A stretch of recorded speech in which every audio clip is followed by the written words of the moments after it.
رسول اللہ صلی اللہ علیہ وسلم نے فرمایا، مجھے ایسے لوگوں کے ساتھ بیٹھنا زیادہ پسند ہے کہ بنی اسماعیل کی اولاد میں سے 4 غلاموں کو آزاد کرنے سے زیادہ پسند ہے کہ میں ایسے لوگوں کے ساتھ بیٹھوں۔ کیسے لوگ؟ جو صبح سے شام تک اللہ تعالیٰ کا ذکر کرتے ہیں۔ اب اس سے مراد یہ نہیں ہے کہ صبح سے شام تک صرف آپ جائے نماز پہ بیٹھ کے یا صرف قرآن پکڑ کے صرف اللہ اللہ کرے، ایسا نہیں ہے۔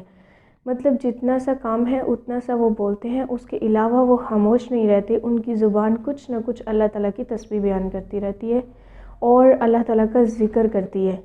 مطلب ہم لوگ کام کر رہے ہیں، اپنا ہاتھ کے ساتھ کر رہے ہیں، پاؤں کے ساتھ چل کے جا رہے ہیں، لیکن ہماری زبان اس ٹائم کچھ نہیں کر رہی تو وہ اللہ تعالیٰ کا ذکر کرتے ہیں۔ اسی طرح سے کسی بھی معاملات کو کرتے وقت کوشش کرتے ہیں کہ فضول بات کوئی بھی نہ نکلے، بلکہ اس کی نسبت یہ ہے کہ ہم کچھ اچھا بول دیں۔ تو وہ لوگ زیادہ بہتر ہیں جو صبح سے شام تک اللہ کا ذکر کرتے ہیں، یعنی کہ اپنے کام کے ساتھ ساتھ، اپنے معاملات کے ساتھ ساتھ جو بھی ان کو وقت ملتا ہے، ہاں وہ ایک لفظ کے لیے کیوں نہ ملے، جیسے کہ سبحان اللہ ہو گیا، الحمدللہ ہو گیا، اللہ اکبر ہو گیا، تو اس طرح کے وہ جو ہیں بہت سارے اذکار ہیں جن کو ڈیلی بیسک پہ یا جیسے وقت ملے ہم کر سکتے ہیں۔ تو وہ کیا ہے کہ صبح سے شام تک اللہ تعالیٰ کے ذکر کو بھی ساتھ ساتھ جاری رکھنا۔